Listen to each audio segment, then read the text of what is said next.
ক্রেতাদের সারা মোটামুটি আছে, তবে ওরকম না। আমরা ফরমালিন দেওয়া, তার মানে এটা পাইকা গেছে অলরেডি, বুঝছেন? এই যে মাথা বাইক গোড়া পাইকা গেছে, এটা পাকে নেই হলো।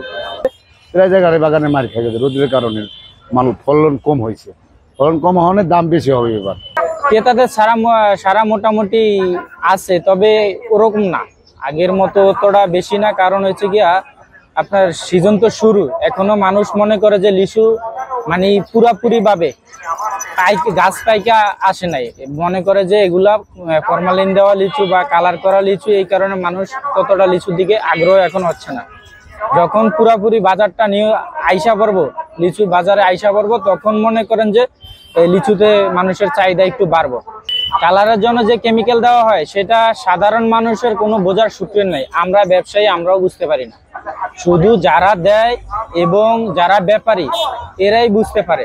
সাধারণ মানুষের এটা ধরার মতো কোনো শক্তি নাই, বুঝছেন? সবচেয়ে লিচু সবচেয়ে বেশি হলো ঈশ্বরদী দিনাজপুর, কিন্তু ঈশ্বরদী বাগানও মার খেয়ে গেছে, এবার দিনাজপুরেও বাগানও মার খেয়ে গেছে। প্রায় জায়গা যেখানে বাগান আছে প্রায় জায়গায় বাগানে মার খেয়ে গেছে রোদের কারণে, মানুষ ফলন কম হয়েছে, ফলন কম হওয়ার দাম বেশি হবে এবার। এই আমটা আছে না, এই আমটা কিন্তু ফরমালিন দেওয়া আছে, ঠিক আছে?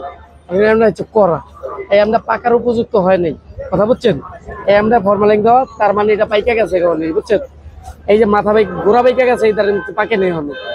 এই আমটা এরকমই থাকবে, এটা কিন্তু আর পাকবে না, এটা দেখবেন আস্তে আস্তে শুকায় যাবে, শুকায় পচে যাবো। আর যেটা পরিপূর্ণ আম, ওটা পুরোটা পাকবো, খাইয়ে একটা মজা পাইবেন, তার তো মজা পাইবেন না।